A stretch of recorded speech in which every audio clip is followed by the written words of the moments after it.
This is Nova, reading Kringle Kitten's 14-part post on Twitter, posted June 5th, 2021 at 8:54 a.m. Part 1. Let's do some math, AMC. Based on the data reported to S3, there was a return of 1.4 million shorted shares this week. That's 1.6% of the total 88.2 million shares sold short. Part 2. They covered 1.4 million shorted shares while returning another 27.6 million that they had borrowed for the sake of shorting, but it was likely to be an awful idea due to risk exposure. Now we have an increasing amount of institutions prohibiting short selling. Part 3. If short sellers only covered 1.6%, the share price went up roughly 86%.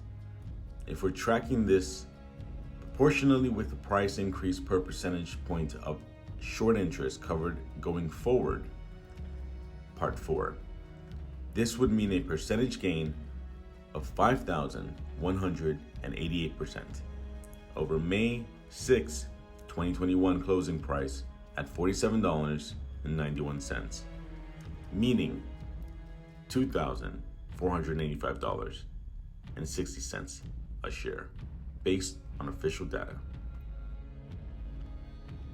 Part 5. We also have 133 million of failure to delivers needing to be fulfilled and paid out. That's the only visible part of the iceberg, like the visible light of the spectrum. But wait, there's more. What about what's underneath the iceberg? How far is the rabbit hole? Part 6. Let's not forget short sellers can effectively use a loophole into the options chain to hide some short positions and effectively spoof the movement of the short interest rate. Part 7. There are naked short selling, fully admitted on freaking national television, thanks to the vivid reaction of @Melissa Lee, CNBC. There are genius groups of United Apes and Cats concluding there is a form of disparity based on abnormal trading volume versus the float. Part 8. Leading us to believe the supply in the open market is already scarce, and the short ladders we have seen, especially coming from the dark pool activity, were effectively done by high frequency trading. Part 9. We also have a disparity of current shareholders, only 3.2 million in the northern western hemisphere, Canada and US only, disregarding foreign states with international shareholders joining the movement. Part 10.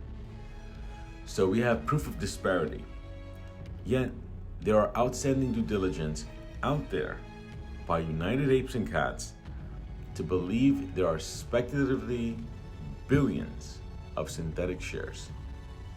Part 11. We are buying time until there are rulings to be put in place, needing to be filed, approved, and enforced for the said recalling of synthetic shares, driving significantly the price up. Part 12. We have some governing bodies watching closely what's going on, unlike what happened in GME in January.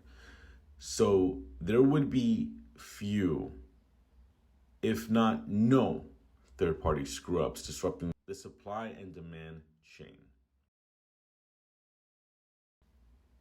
Part 13. As long retail investors are buying and holding, this would force institutional short sellers offering better prices until they go bust.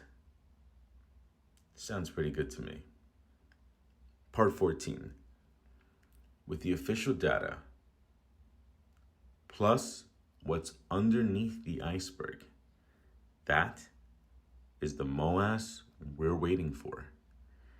It makes no sense to sell, not financial advice, until everything is covered officially, including what's left in the rabbit hole.